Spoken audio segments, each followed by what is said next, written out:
So now what we're going to do is we're going to run the actual upgrade process. Now the speed that it takes to do on my system will not vary too much to how long it actually takes to do in your system.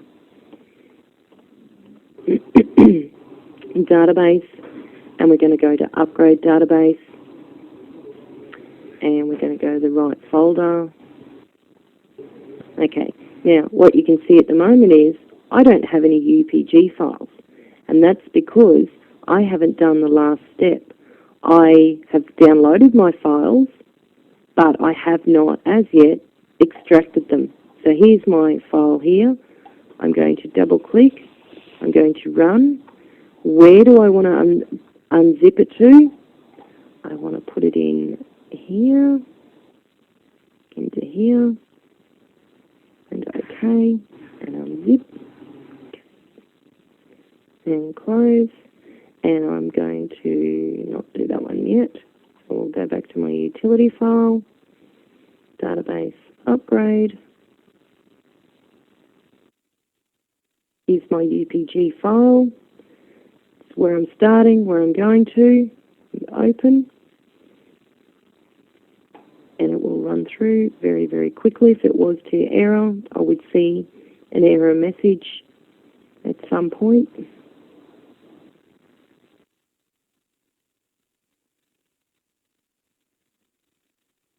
A bit like watching paint dry.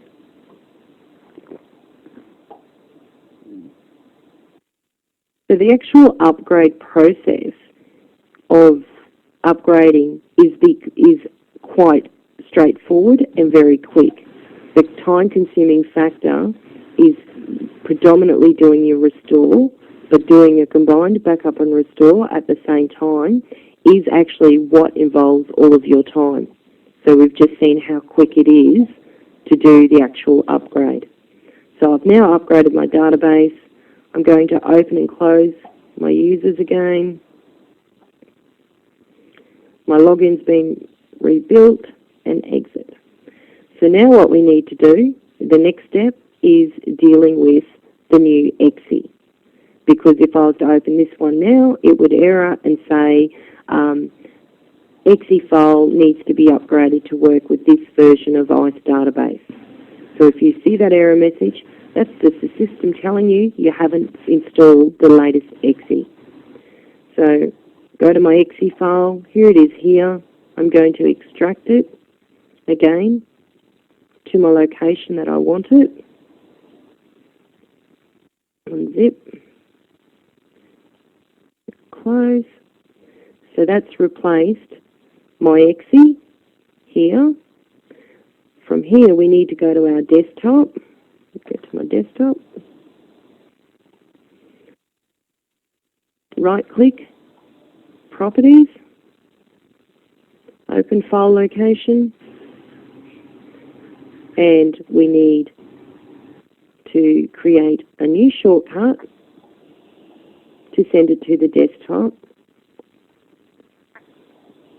And there it is there. There's my new one.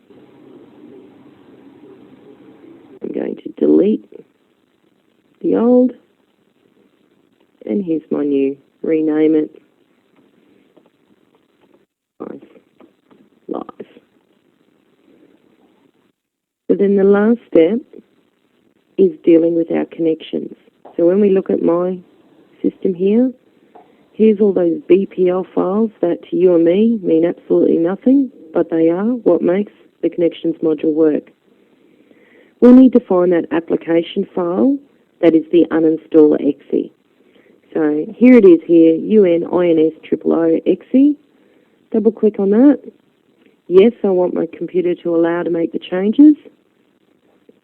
Are you sure you wish to completely remove the ICE RM and all of its components? Yes, please. And it's uninstalled. And now you'll see a lot of the stuff has gone. So now what we need to do is we need to install the new one. So here's the new connections EXE. I want to extract it.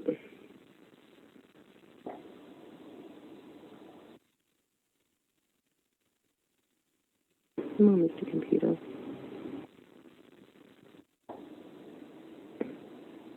Oh, silly me, I've already extracted it. So now I'm going to run it.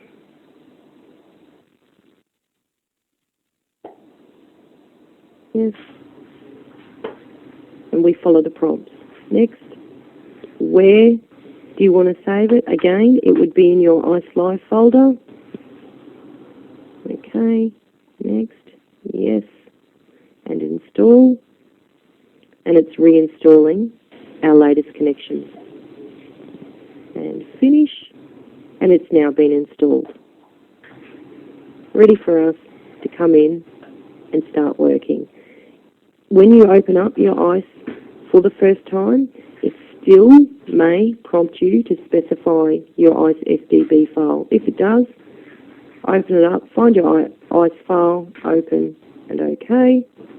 Okay, and I'm also being advised that my product registration will expire in 30 days. Would you like to enter my new registration info now?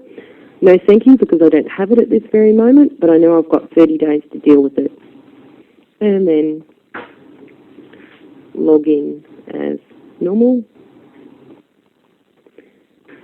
And I do recommend that when you go and do each of your workstations and your desktops, that you do actually log in, just to make sure the final bit that, yes, I've done the upgrade, I've copied over their icons, I can get in, and yes, everything's appearing as it should be. So does anybody have any questions?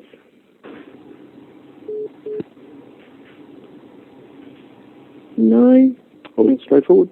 Oh, good. Now, as I said, I will be sending you a PDF copy of the PowerPoint presentation. The most important thing to remember is please try and do it on the evening of the 31st, just in case. Another little suggestion could also be if you perhaps have not done... Bevan here, I've got a question if I can jump in. Yeah, sure. Do we have to log out all users before doing all this? Definitely, and my apologies, I can't believe I didn't mention that to you. Definitely. When it comes time to doing the upgrade, all users must be logged out of and their ICE sessions closed. And what about your fortnightly backup and restore? Your users can be in when you're doing only a backup. However, they will experience speed issues while the backup is commencing. Mm-hmm. So just to eliminate staff getting annoyed because suddenly the system's so slow, we do just suggest try and do it when there's no users in the system. But in terms of doing the restore, definitely no users, because that's where you're converting a backup copy to a new ICE FDB file. So the actual restore and upgrade must have no users in there. If you're a multi-site business, or you've got users sort of scattered everywhere, a good way to find out when you open up your utility file and go to log in, it'll actually tell you how many users are logged on. So if you're thinking, yep, great, I'm ready now to come in and do it, do your restore or your backup or upgrade, when you log into your utility file, you would expect to see only one user, which is yourself. So if there's more than one, there's still somebody that has not logged out of the system.